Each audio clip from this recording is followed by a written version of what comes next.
Get your pulse up. Pulse up. Jumping jacks. Up.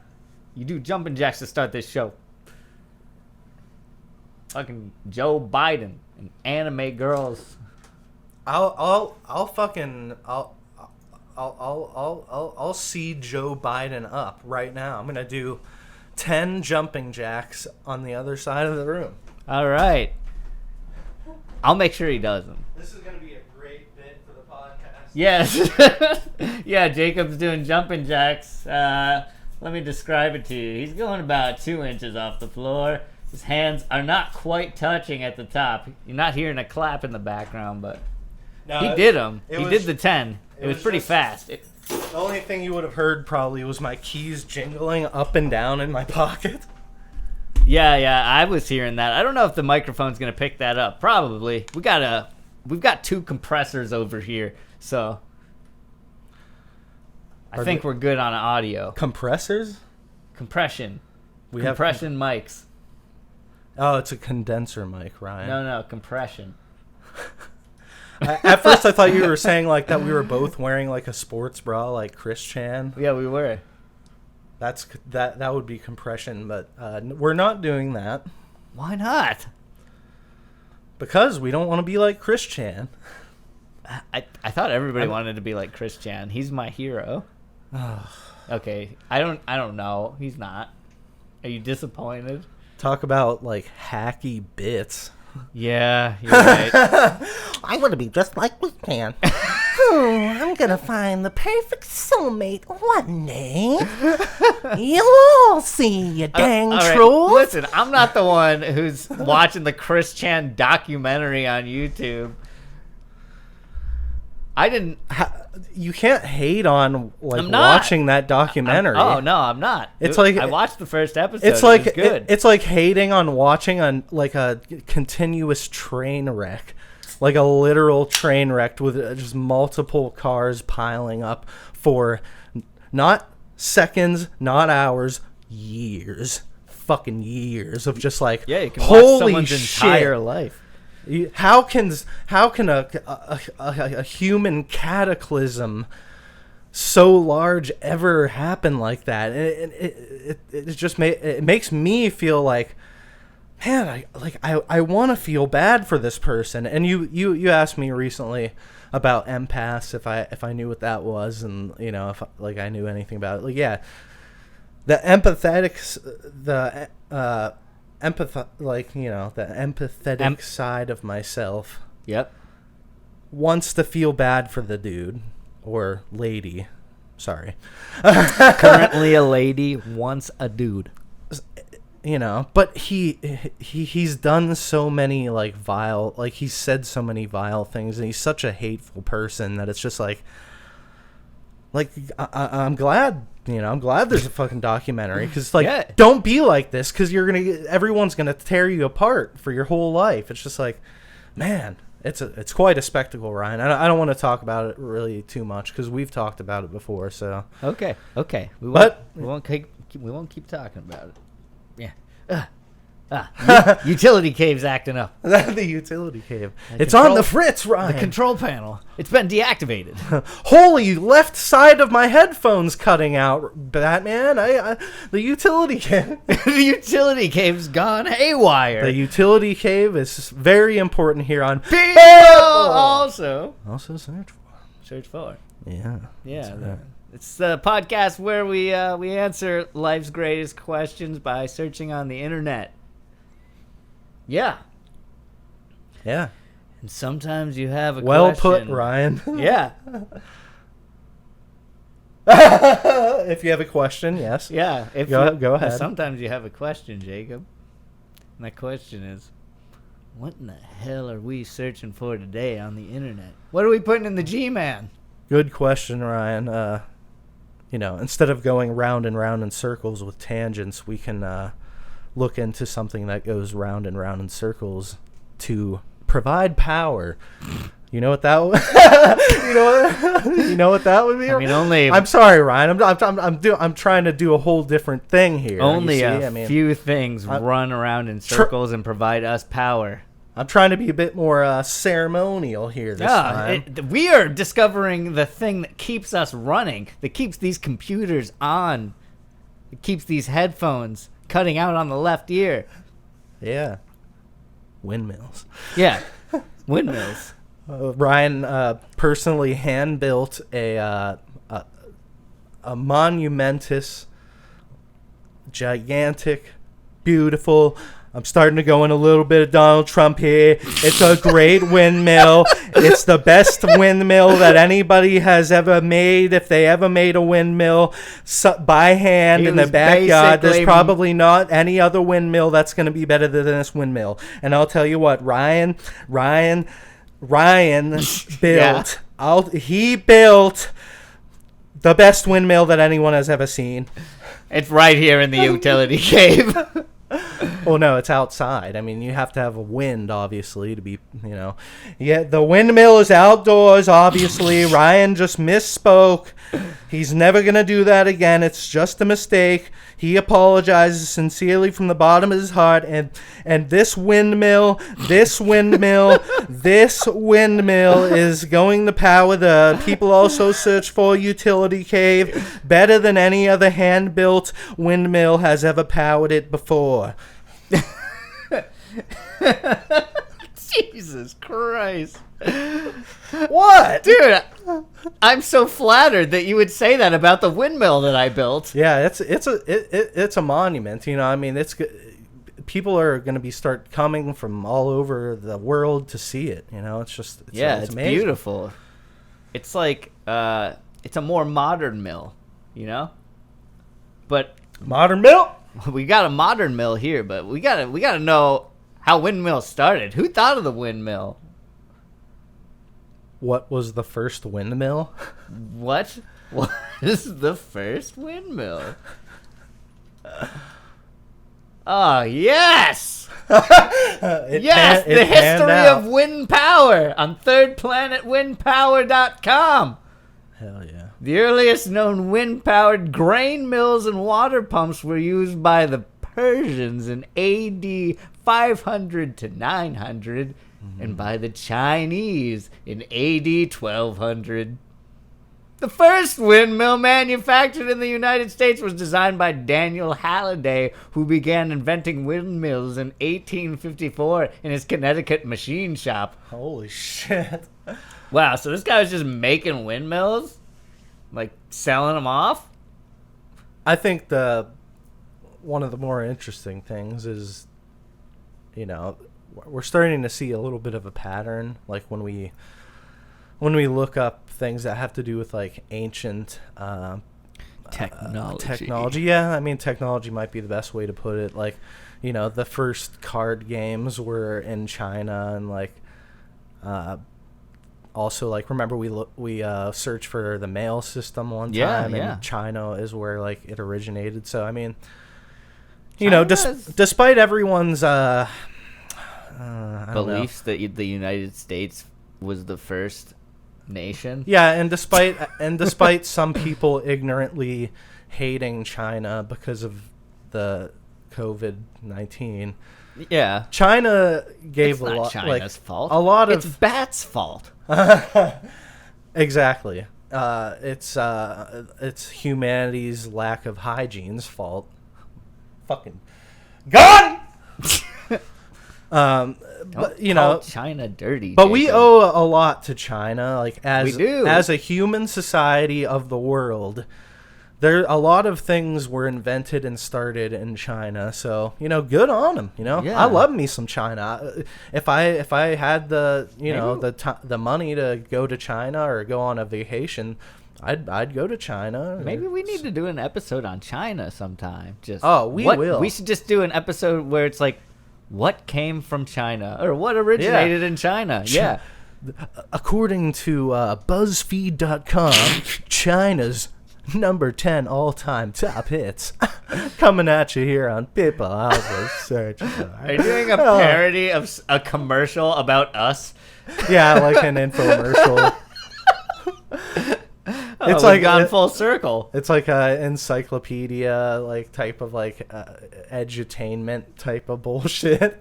Yeah. Oh man. All right. Edutainment. That's what a cringy. I don't know. Most words that are like mashups like that are just terrible. Pretty much. But people also ask. What do they also ask, Ryan? Oh, dude, how does an old windmill work? And specifically an old windmill. Yeah, specifically. I don't know how old. It doesn't specify. So many people have searched, according to Google, people also ask, many people have searched, how does an old windmill work? Yeah, and less people have searched, how does a windmill work? So yeah, coming in at number 4 there, underneath, how does an old windmill work? Fuck those modern windmills. Nobody wants to know how the modern ones work. They don't care about those, but how does an old one work? Oh, my windmill was texting me. The wind turns the fan at the top of the windmill. Whoa! The fan turns a set of gears called the motor. The motor pulls a pump rod up and down. That's starting to get pretty sensuous. Yeah, that's there. that motor's it's a pervert. We can get the motor running again. Just like starting up a old janky lawnmower. You might have to tug on it a few times, but you get that spark, get it fired up, just like a windmill. Yeah, you hear the cackle of the engine. All right. Whoa. It says, do windmills really kill birds? That's weird because I was just thinking about the Cardinals. I was about to ask you. I didn't want to derail the podcast, so I held it in. I was going to ask you if you found any more dead Cardinals. I did not, because it's very disconcerting after 3 times to have an encounter with a dead cardinal. The whole family must be gone now. Maybe, but yeah, I don't know. The one people also ask result toward the bottom. It says, do windmills really kill birds? Yeah, that's the one I need to know the answer to. Oh, God, I was just thinking about the fucking Cardinals. Why? So serendip.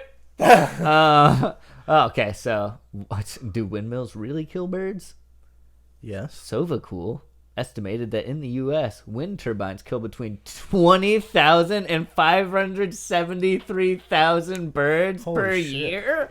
Per year?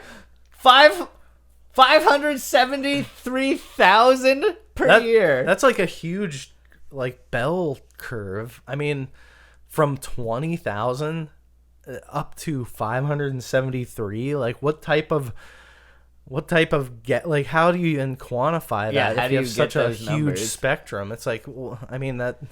Well, maybe some years are just way worse than other ones. That's just like, you might as well say, like, yes, a lot of birds die from windmills. I mean, yeah, the number. Why even try to put a number on? If it's like, it could be as low as 20,000, or it could be as high as 573,000. The question is, like, in those fields where there's a bunch of wind turbines, like, are there just dead birds all over the grass around there all the time? Oh, man. Maybe. Or probably. Yeah, like, I would... that's, like, a disturbing image. Just a field of dead cardinals. Man. Being chopped up by the wind turbines all over. It's like, you're like, why is the grass red here? Oh my God, like, dude! It's thousands of cardinals. Man, I hope we don't have like a curse or something, because at a certain point we're gonna have to change the name of the podcast to "Why Do Birds Die?" Oh man, we should do just a podcast on birds. No. Well, yeah. I mean, birds. Yeah. I mean, just birds. I mean, birds in general. It doesn't have to just be cardinals. Yeah, it's pretty. I'm sure it's pretty come up, but it's a pretty broad, topic. I mean, we might do birds at some point. Yeah, I like that one.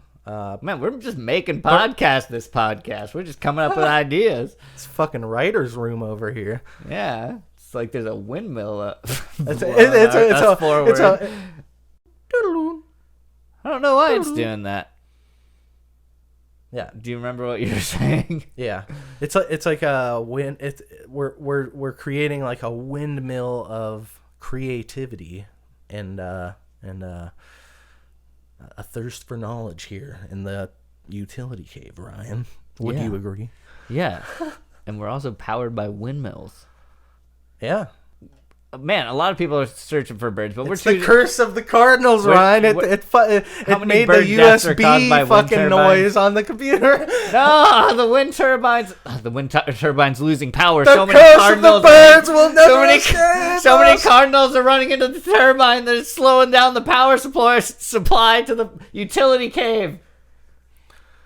The control panel's going crazy. The Cardinals. I think it's just, absurd to have such a broad number of how many birds get killed by a windmill. So let's move on to a different subject. Yeah. The first found one, windmill? How does an old windmill work? We never even got to that. Oh, okay. Right? Or did? No, we did. I read it. It was the sensual one. I'm sorry. Yeah. I'm losing my mind. Right. But who found windmill?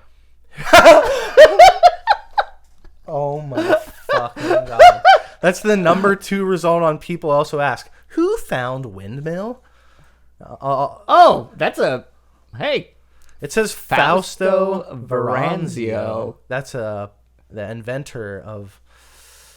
So that person specifically... invented windmills.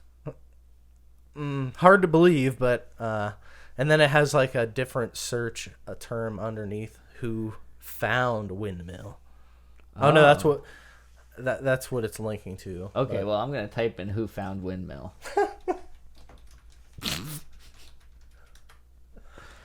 Oh, right.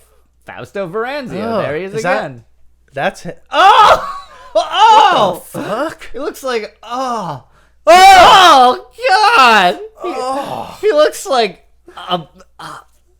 That's not a photograph. Yes, that's like a painting, I think. That is horrifying.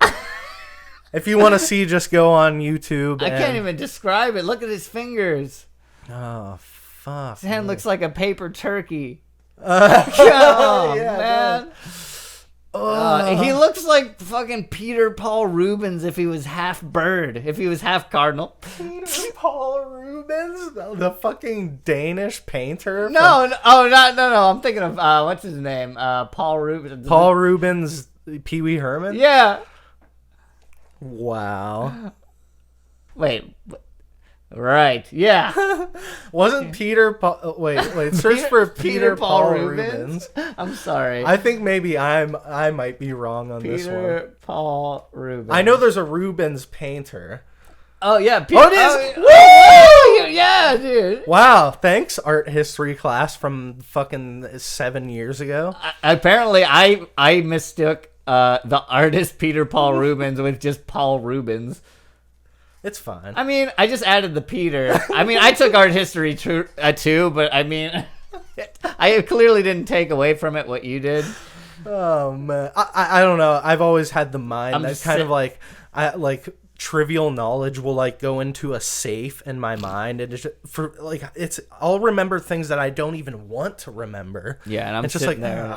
Why do I remember shit like that? Like, oh, the bass player from fucking Rush or what, like it's just like who cares? Like, it's not important knowledge, but I just remember it, and it's like I don't know. But yeah, Peter Paul Rubens, he was, I'm sorry, Flemish artist. I did fuck up the Danish part, so. How dare you? He did some pretty cool paintings. I've seen some in art museums, and yeah. Why don't you tell the people when he was born and when he died? All right. We'll pay it off with some actual knowledge. We need some He was info. born on June 28th in 1577 in Siegen, Germany. He died in 1640 in Antwerp, Belgium. And after that, his paintings sold for 14,000 times what they sold when he was alive. As most art does. Probably even a larger number than that. I mean, billions of dollars. Probably. And when he was alive, they were probably like, it's hard to even, I don't know. I wouldn't know how much it would have been worth in olden times. And 1580 or 1590, I have no idea. All right, well, I'll look up how much does a Peter Paul Rubens painting cost. And then we'll know. We'll know for sure how much it costs. Oh, okay. Okay, you want to get yourself a Rubens, Jacob? No, Estimated at not 2.5 million to 3.5 million. It's sold for 8.2 million. Oh my God. Oh man, for a Peter Paul Rubens drawing nude study of young man with raised arms. Well, not many people could pull off selling a picture of young men that are nude like Peter Paul Rubens. That one says 58 million underneath on the next article. 58 million. Yeah. Oh, sets a new record. I misspoke when I said billions of dollars. It's not that high, but People love their Rubens, man. well, it's just There's a whole term about it, dude. Rubenesque.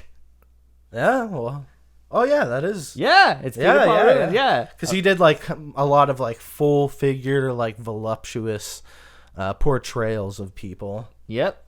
Rubenesque. And everybody else's were not quite that real. To tie up this tangent, Ryan, let's just type in Rubenesque and see what the definition is. Okay.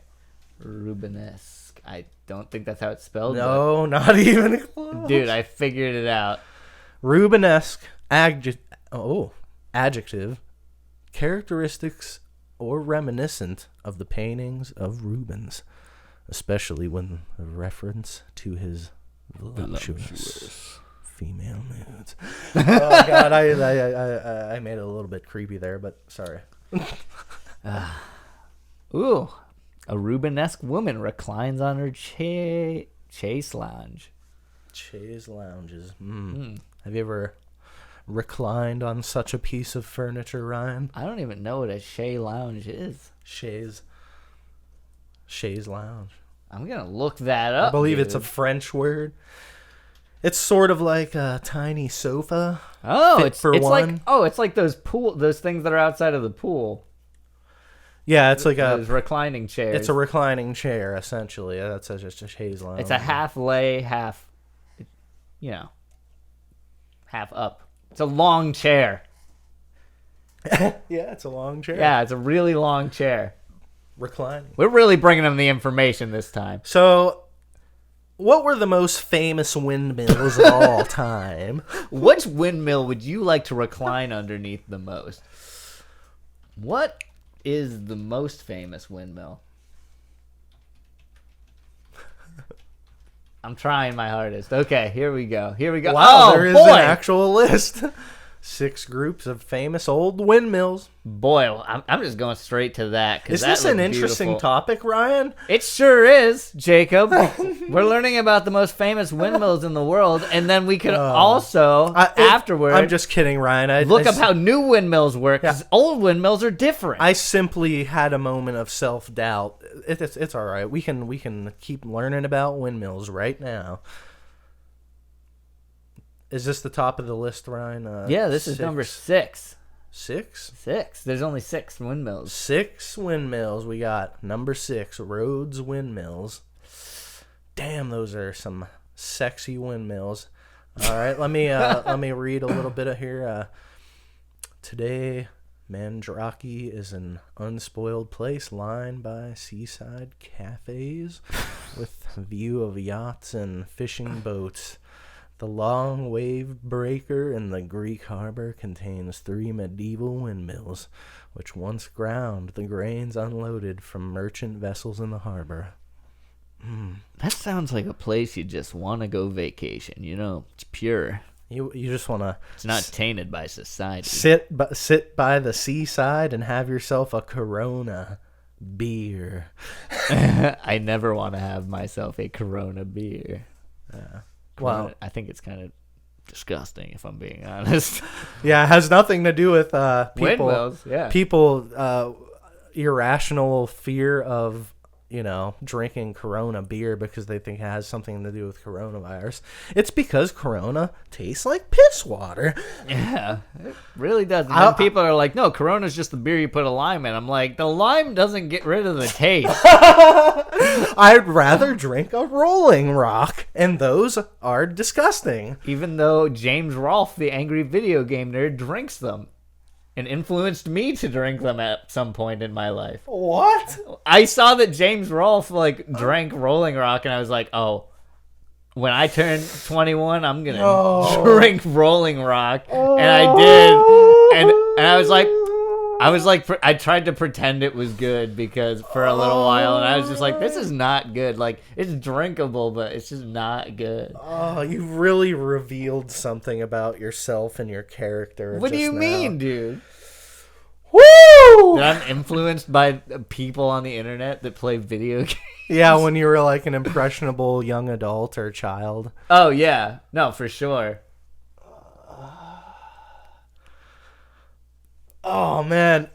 When I grow up, I want to be just like angry video game nerd and drink fucking Rolling Rock. It was not like that. About video games. Yeah, it was not that. Oh, dude, nah. I just didn't know many beers, and I knew that one from watching the show, so I was like, that's got to be the one that I tried. All right, gotta be a good beer. I'm like, play it down a little bit more. It's got to be a little bit better than like freaking Bud Light or something. So or like a fucking Natty.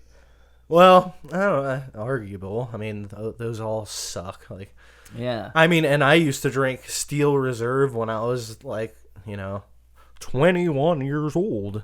Not really. Did you ever drink a Black Cobra?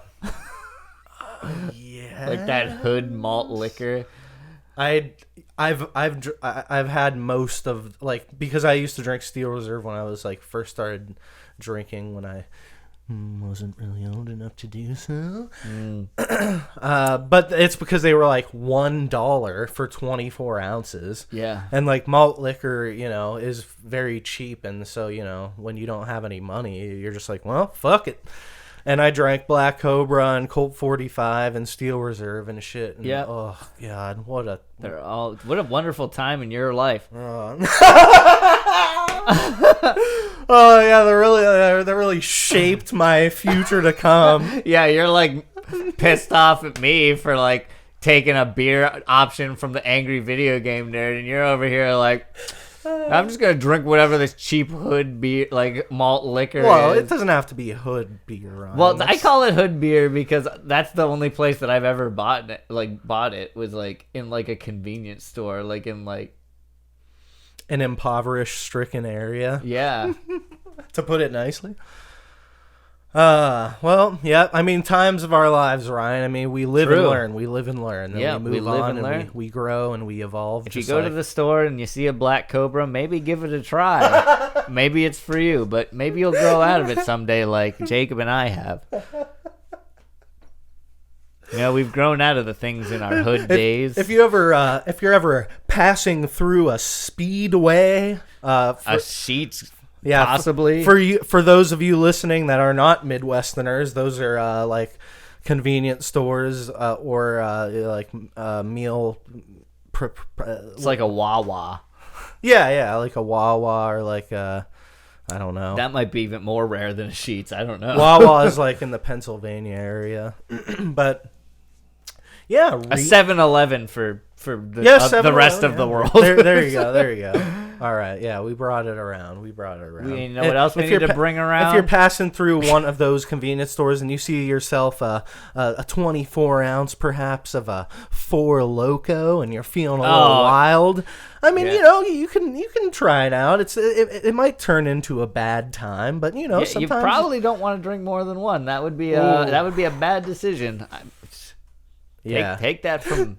They have a 12% former alcohol. College student. Yeah, that 12 or 14% alcohol by volume. It's just Jesus, you're asking to do a stupid thing right there, drinking those. But we should also ask. Sorry, my stomach was rumbling. That's okay. You're getting really hungry looking up windmills. I got you. Mm-hmm. Thinking about all those dead birds. Oh. So number 4, we got Zan's Shans. Zan Shans, the windmills for the man.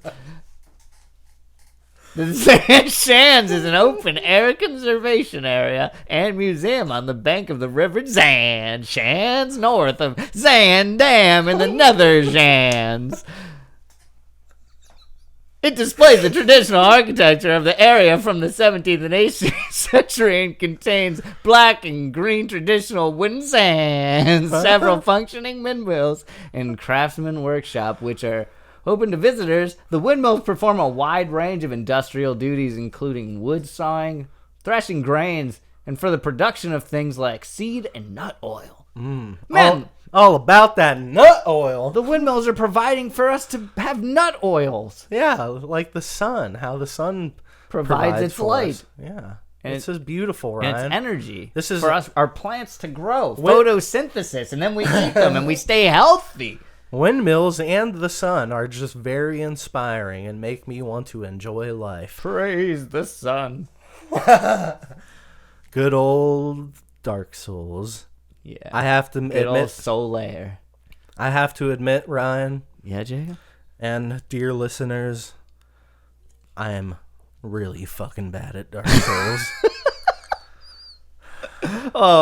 I think a lot of people are really bad at Dark Souls. Oh man, it's just like it's such a bummer. Like I can't.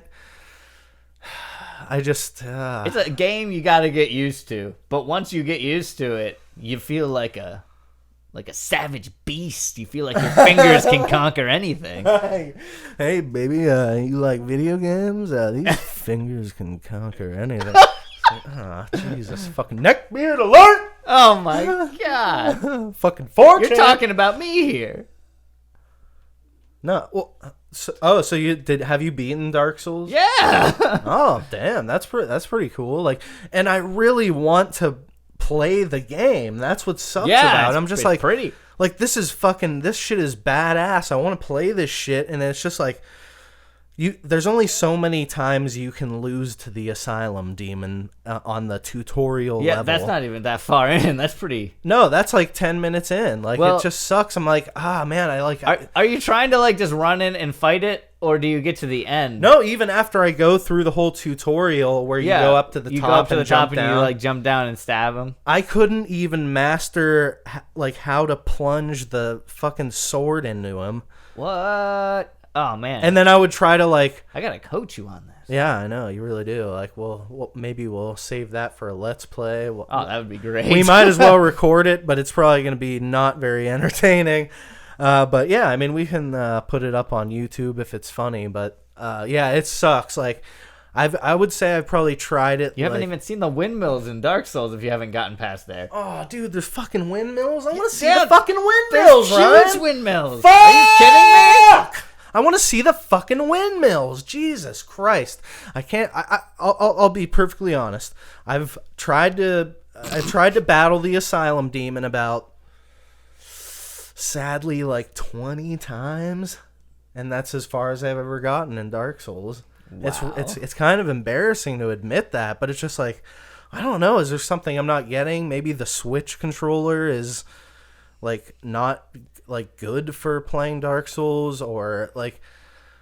Well, I mean, it's also, definitely not as good as like a PlayStation controller, but it's also bad. very weird that like the bottom of the 4 buttons, the B button on the Switch, it's weird that that's like your main action button, because usually like I would think that's A, or like the right, the right. Yeah, button. they didn't change the control scheme from the other the other ports. Of I the know, game, it's just though. so weird to me. Like I feel like I should change the control setup, but then I'm like, do whatever you gotta do. Yeah, but a part of me is like, oh, they put it this way because this is how you play Dark Souls. Jacob, you're gonna get through this game. We'll you can see. you can do whatever you gotta do. We'll Change see. the control scheme. We'll see about that. I mean, I actually brought my Switch a couple times and we didn't end up like using it or anything, because I was just like, I was thinking like, hey, check this out, and then just be like, am I like fucking up? Like, how can I be this bad at Dark Souls? But that's for another time. Yeah. Right now, we're gonna make sure that Jacob gets to the windmills. Oh my god, I need to see the windmills around, just like the number 3, which is the windmills of La Mancha. Oh, baby, I love that. Windmills of La Mancha. God! Castilla-La Mancha encompasses the vast and plains of central Spain. It is a land of medieval castles, wine, and famous windmills immortalized in Miguel Cervantes' Don Quixote. Published in 2 volumes in 1605 and 1615, Don Quixote is credited as the first modern novel and has been translated in so many languages. I've always wanted to read Don Quixote. I've thought about it, but it's quite a tome. Yeah, it's a deep story. Isn't Don Quixote like the original Deadpool? Like, isn't Don Quixote like kind of like a hero, but he's self-aware that he's like a in meta book? character? Yeah, he's a meta. Isn't he the first meta character? He's the first. I mean, but according to this, on Toropia.com, it said that it seems that Don Quixote was the first modern novel. And yeah, before that, all the only books that you would come across are historical records or nonfiction. So just think about like the first novel, and you read it, and you're like, "Wait, this is somebody's life." Like you know what? Yeah. Because they didn't know about they didn't know about understand fiction yet. Yeah, like fiction would have beforehand have just been like myths or like cultural like stories that people would tell each other. That's what fiction would be, like myths or like legends, you know. So when they had like the first paper like books and stuff, they probably only had like historical knowledge written in them, and then eventually Miguel Cervantes wrote Don Quixote, and the world has never been the same since. It really hasn't. The best examples of some of the giants against which Cervantes' hero went into battle may be found in Consuegra, I think that's how you pronounce it, where several old windmills spike the hill just outside of town.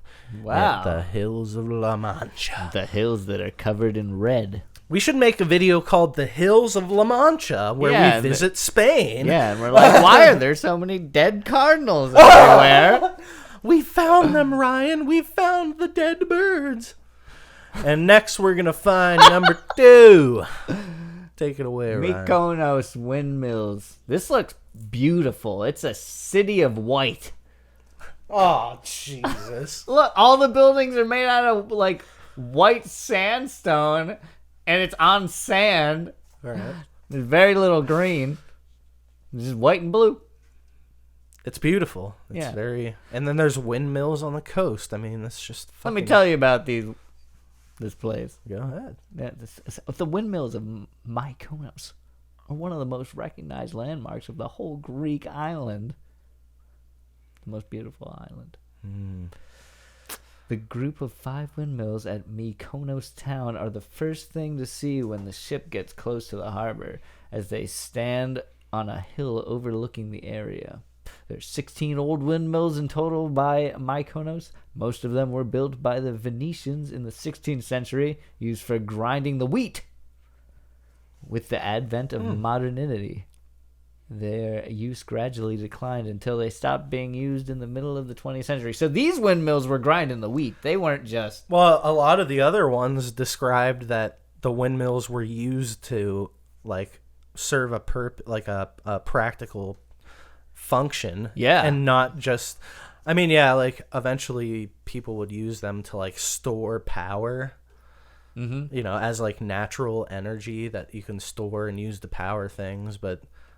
if you don't use them to store energy, you can use the potential energy to grind wheat or flour or whatever type of grains. It's like now it just goes into it converts it into any kind of power that would be held. I don't know where power is held.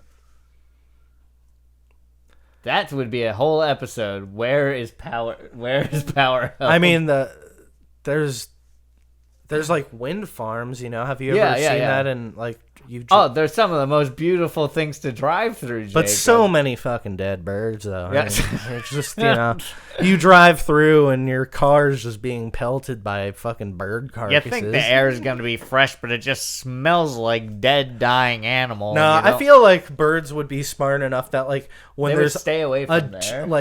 A huge miles and miles worth of giant fucking blades, you think that they'd be like, hey guys, don't go over there, it's a little bit dangerous. And then there's the little punk birds that are bet you won't. That's where they go that. to smoke cigarettes. Yeah, they go to smoke cigarettes over there, and then they're like, Jimmy, I dare you to go fly through the wind turbine. And then Jimmy goes to fly through and then slowly gets sliced to pieces and then falls to the ground, and that's why the hills are red.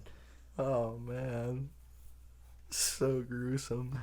Yeah, just number one. I feel like they're probably smart enough that they don't do that. Yeah, this is all fiction. Remember, we learned what that was with Don Quixote.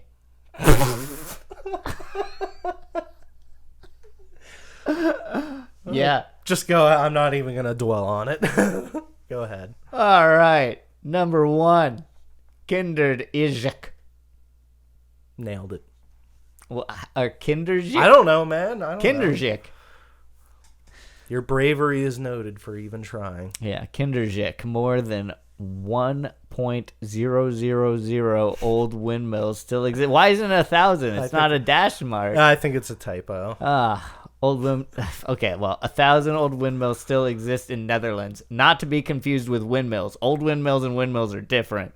Oh, yeah. Yeah, for sure. The largest concentration of Dutch windmills can be found near the village of Kinderjik, or Children's Dyke. Oh, okay. So that's what it says here on Toropia.com. I'm glad I've said Children's Dyke that many times during this episode and not known about it. To drain the excess water from the polders in Children's Dyke, which are situated below sea levels, 19 million windmills were built around 1740. The 19 windmills. Yeah, only 19. Around 1740. But they were in Children's Dyke, but they have been well preserved to the present day and can still be used. In fact, that's mostly what they do in Children's Dyke. But although enormous mechanical pumps have taken over the task, Kinderdijk is one of the top tourist areas in Netherlands. Oh, man, we really wrapped it up with Toropia.com, groups of famous old windmills. That's pretty cool. I mean, man, that'd be awesome to go see it. It really would seem very they're nice, cool looking, beautiful and relaxing and meditative. I feel like the ambient noise around windmills is solid because you get that faint wind noise. that faint wind noise for after you had a long, hard day of working out in the field. You sit down, grab yourself a Corona, and enjoy that faint wind noise. Yeah, except minus the Corona. No Corona. Minus the Corona. What were you about to search for next, Ryan? Well, we haven't really seen what a modern windmill is. That's what I was thinking, the wind farms like I was describing. For anyone who hasn't seen them, they're what would you say, a couple 100 feet tall, plastic. Maybe it not. looks like a propeller from a plane, but huge. Yes, yeah. They look like big propellers, and they're metal and white, metal and plastic, and it's completely white. There's 3 arms. It looks similar a Mercedes Benz emblem. Oh yeah. You know what? The Mercedes-Benz logo definitely looks like a wind turbine. Yeah, it's just I wonder if that's what it's supposed to be. It's just like three like radiuses Wait. connected to a center point. Is Mercedes-Benz a windmill?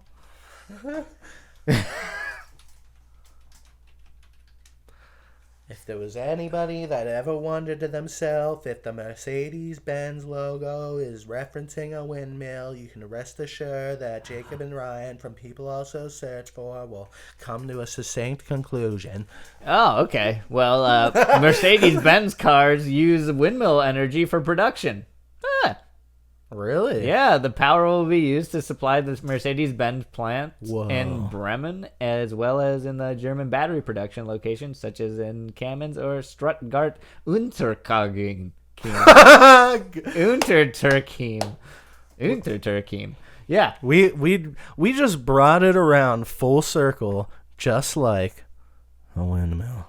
Yeah. I'm going to make sure just to, because that was good info, but Yeah, for sure. I want to see if the Benz logo is actually a windmill. Is Mercedes-Benz logo a windmill? Or I could say wind turbine.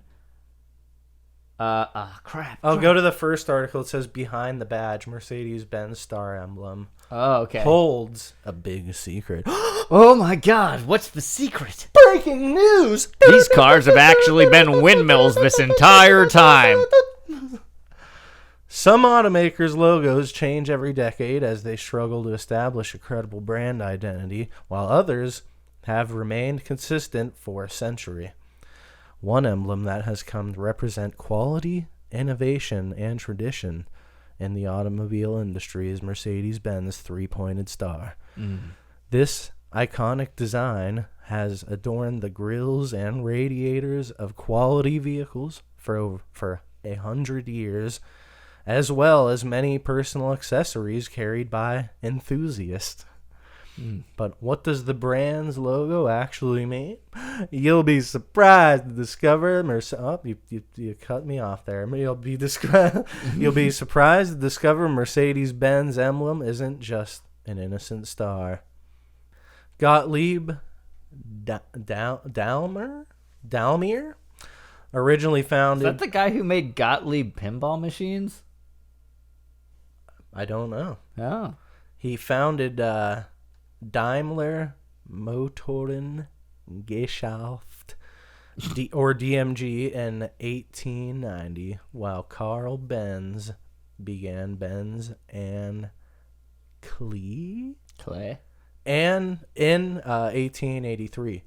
Both businesses laid the foundation of motorized vehicle transportation. After Daimler passed away in 1900, chief engineer Wilhelm Maybach took over and brought on racing enthusiast Emil Jelinek as a partner. Jelinek daughter Mercedes, Oh. a Spanish girl's name meaning grace, was the inspiration for the later name. Oh. Wow. So Benz, Benz means it's a daughter's grace. name. Mercedes. Mercedes, and then with the word the name Benz attached to it. Grace Benz. Oh, wait. We could skip down, man. What does the three-pronged star actually mean? Go ahead. Is it a windmill? According to the company, it represents the automaker's drive towards universal motorization with its engines dominating the land, sea, and air. 3 points. Yes, indeed, the Mercedes-Benz emblem is a symbol for the company's plan of world domination. Wow, okay. So it's 3 points representing land, sea, and air being the land of the windmill. So I guess it is a windmill, Jacob. That's a little bit of a stretch in your attempt at editorializing that. Yeah, I'm sorry. I'm just trying to make it so that tangent we just went on was actually about windmills, and we didn't just waste a whole bunch of time not talking about windmills. It's fine because I mean now we know that what the logo means and what it was inspired by. That's true. The company's name. And while we were doing that, Grace Benz. dude, I put in the search for what is a modern windmill, and it was, the turbines came up, man. Simple as that. Wow. Wind turbines, the modern equivalent of the windmill, are usually grouped into large collections of units to produce electricity. These are called wind power plants or wind farms. Wind farms. So, love a good wind farm. yeah, man, if you have not driven by a wind farm, I do suggest it. You can drive past and see all the windmills going, ooh. Yeah. Oh. And you know what? We've got all these wind turbines around, but what do the wind turbines actually do? How much power do they provide? Let's find out. How much power do wind turbines provide? And once we find the answer to this, Ryan, I believe it might be time for a search of the week. It may be, but here we go. How much energy? Oh, here we go. How much energy does a 1.5 MW wind turbine produce? Is that megawatts or Megawatt? I would guess so. I'm not a power enthusiast. Not an electrical engineer. Yeah. Industry estimates project an annual outcome of 30 to 40%, but real-world experience shows that annual outputs of 15 to 30% of capacity are often typical. With a 25% capacity factor, a 1.5 MW turbine would produce 1.5 MW times 365 days. It probably is megawatts. I think so. That's a safe bet or wow. a safe guess, I think.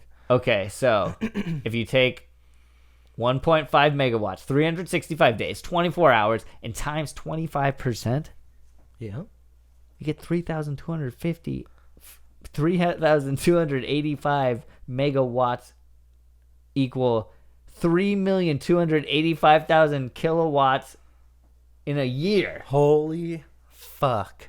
That was really hard to say. That was a good amount of information. Yeah. That's a lot of energy, though. I mean, as we know, since you hand built the windmill that powers the utility cave. Yeah, I don't know if mine produces quite that much, but it's the best windmill. It's the best compact windmill you could ever have. It fits in any suburban household neighborhood. It's funny because you also do like the hand gesture. You have to do the hand gesture really when you do Trump. You can't do Trump gotta, without the hand gesture. You gotta do like the symmetrical. Your hands are waving like out at the side of your heads, like where they just flap like little wings. Yeah. Oh fuck, man. If you're one of those sickos that does a Donald Trump impression without waving your hands around or doing like the pointing thing. Oh man. You're not doing it right. You're doing it wrong. You're doing There's it only wrong. one way. All right. Oh, man, it is about time for that search of the week. It is about that time. Okay. I gotta look. Yeah, I'm ready, Ryan. I'm ready for our sparse segment here on People Also Search For. Jacob and Ryan Search of the Week, where we try to figure out something that maybe we throughout the week we're just wondering and saved it for the segment on our show. So what would you like to find out this week, Ryan? All right. Now, I don't even remember why I have this written down as a note. I don't know what it is. I don't remember why I searched for it. I don't remember what the point of this is. Mm-hmm. That's fine. That's fine. But gotta be I spontaneous. have the word written down. Rotation plasty. Sounds made up, in my opinion. But let's see. Rotation plasty. Well, it came up in the Google results. So. Oh God! I remember this now. It says rotation plasty is a surgical procedure used to treat bone tumors in children that occur near the knee. The bottom of the femur, the knee, and the upper tibia are surgically removed. The lower leg then rotated 180 degrees, which is why it is called rotation plasty, and then it's reattached to the femur. That is... I don't know why it exists. To make somebody's leg not have a tumor? Yeah, I know, but like, why do they put their foot on backwards? I don't They know. rotate the foot 100 degrees and then attach it where the knee It was. says the lower leg is rotated one. But maybe it was... Oh, people also ask, what is the point of rotation plasty? Oh, there you go. Oh, okay, there we go. Originally, rotation plasty was performed to treat infections and tumors around the knee. It was also a common treatment for osteosarcoma. While it is still being used to treat their complications, rotation plasty is used to treat growing children who have been diagnosed with tumors around the knee. That's what we just found, but like, why do they turn the foot around? Maybe it was like disformed to begin with, and they're putting it in the right position. I don't know. Can you turn an ankle into a knee? On people also ask. Oh, like Cotton from King of the Hill? Oh, Where he just like waddled around like a fucking penguin? yeah. They removed his knees. Hey, Peggy, make me a sandwich. Wow. Okay, so yeah. Look at this, That leg's on backwards. Yeah. I want to see somebody in action. How do they walk? Somebody in action. Yeah, I want to see somebody. Holy fuck, man. You don't know? You don't remember where you heard the term? I have like no why you would idea. think of I that? have no idea why I would think Man, of this. you're such a spaz. Like that's probably not a good thing to say these days, but man, that's just so weird. You're such a random person. It's just like, man, that's crazy. It's just this. Oh, maybe the foot's backwards so it can fit into so that they can put it into braces that control the knee movement. Oh, that makes sense because you can like. Oh, okay. They put it backwards to control a knee like brace so they can still walk correctly. Yeah, that you can put a prosthetic on it. Better, like it'll function better if the foot is like backwards. Yeah, this girl's even a ballerina. Man, you gotta have some pretty good foot control for that. So at least what? At least we know that even if you have the surgery, you can still be a dancer. I can't believe you don't know why you like where you heard that. Like that's like this is so specific. Like how the fuck? I don't know, Jacob. I doubt you like heard it on a fucking Let's Play or like I don't remember an anime at all. I just have the note written down, rotation plasty, in my people also search for notes. Like the disturbing way that I'm picturing in my head is like you like woke up from a fever dream where you like heard that word and like just wrote it down and went back to sleep, and then it turns out it was a real thing. That's very unsettling. I'm sorry that I brought you this, but I didn't know what was going to come up. Yeah, I mean, that's what makes it very weird to me. Oh, you think, because you're saying, like, once you've seen rotation plasty, like, that would just stay in your mind? Well, yeah, it's something you can't unsee. I like, guess once I unsaw it. Once you know it's a thing. And that's why it's, like, fucking weird as shit to me that you, like, don't know where you heard it or, like, what made you write it down in your phone. It's like, what the fuck? Like, whereas my search, it's like, it's something that I, like, wanted to know because I was watching How It's Made, and they didn't, like, go into one specific, like, piece of knowledge. But yours, it's just some random thing that, like, fell into your mind from fucking God himself. Like, just, just put it, like, there as a grain of sand in your brain. Like, Jesus, dude, that's... You can't write this shit, man. I didn't. This is an improvised show, and we that's just weird. But yeah, it's nowhere near how mundane my topic or my search of the week was. So that I was watching How It's Made, and they referred to something as a ferrous metal, and I know that I had heard that before. And I knew that there's a difference within, like, metals malleability, whether it's ferrous or non-ferrous. Mm-hmm. But I didn't really know what it meant or, like, which metals are, so I was just like, I wonder what that is. So, do you know the difference between ferrous and non-ferrous? I do. Oh, okay. Without looking it up, you can just say what it is? Yeah. What is it? I think that ferrous... yeah, I could get this backwards, but ferrous metal has iron in it, and non-ferrous does not have iron in it. That's it, like the mixture of the metal to create that metal. If it has iron, it's ferrous. I briefly looked at the definition, and I would say that you're partially right. What is non-ferrous? Or what is the difference between non-ferrous and ferrous? Yeah, I know, like, when I searched for it originally, I just put, like, ferrous versus non-ferrous. All right. I've got it in the search bar. It says, on a chemical level, the main difference is that ferrous metals contain iron, while non-ferrous metals do not.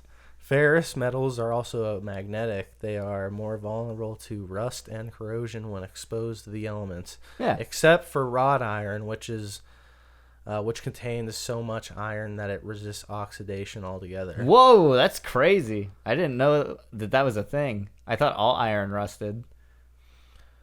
Yeah, I do remember. I kind of remember that because it said like ferrous metals would be stuff like iron and steel, whereas non-ferrous would be like brass or like aluminum. Yeah, this Like is a good question. Is stainless steel ferrous or non-ferrous? Because it's steel, but it's stainless. So. Also, when I searched for it, I thought that I had read that it's ferrous metals have very minimal carbon in them, and that's what makes them like so resistant.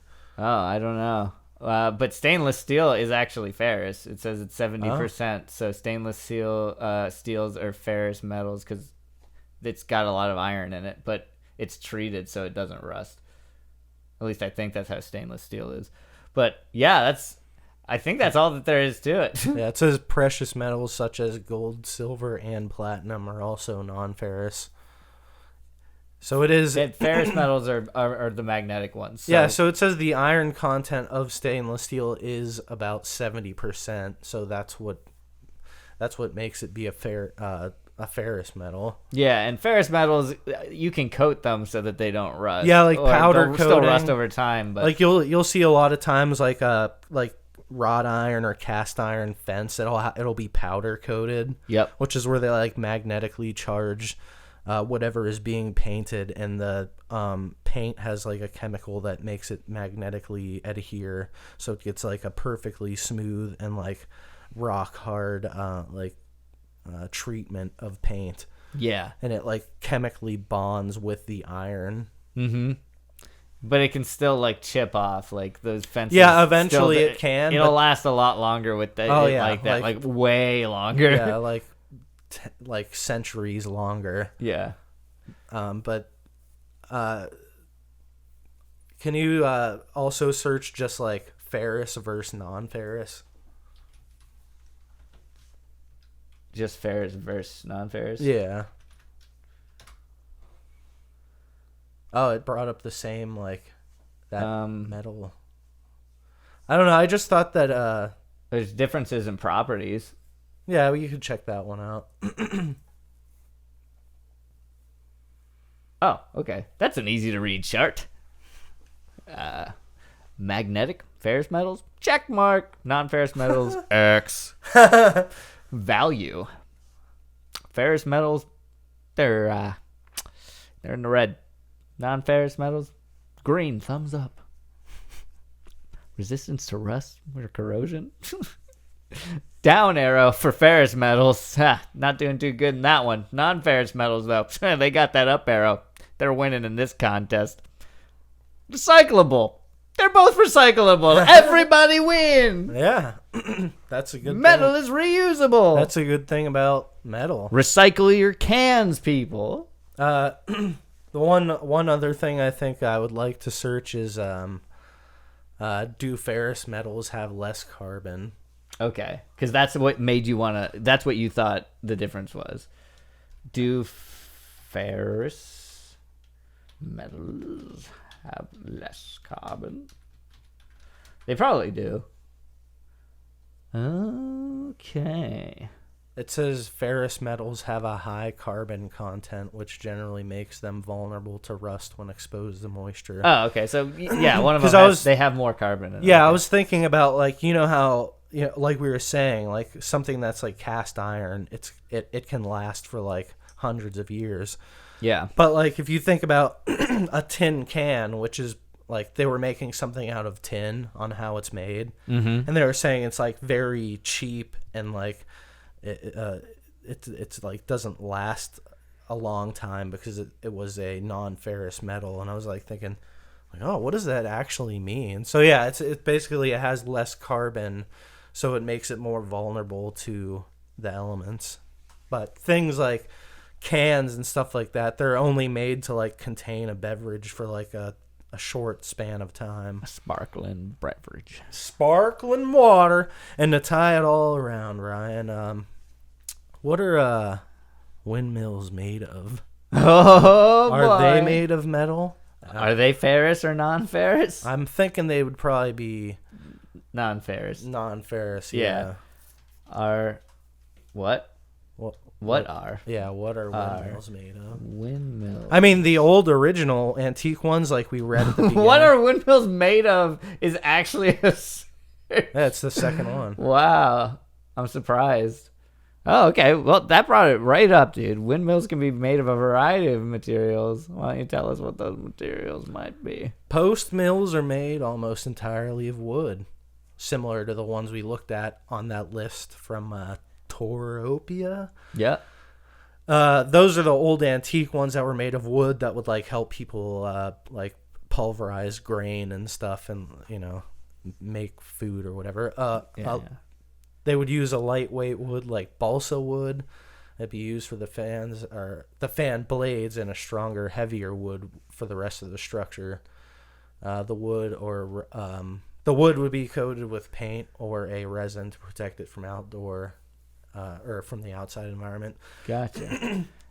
There's the people also says what material is a wind turbine, that's kind of what I was thinking. That's the new one. Yeah, those are the ones that have a much higher mortality rate for the birds. Yeah.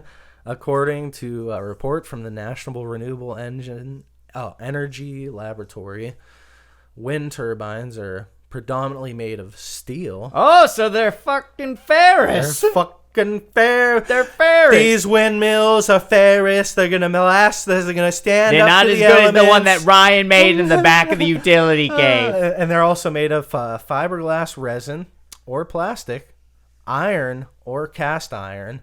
And this is getting down to the from 10 to 5% of the structure, copper and aluminum. So even the fiberglass and plastic parts, that's only 11 to 16%. So that's pretty crazy. I actually thought that it was going to be like the blades were like completely plastic. No, but these blades are strong.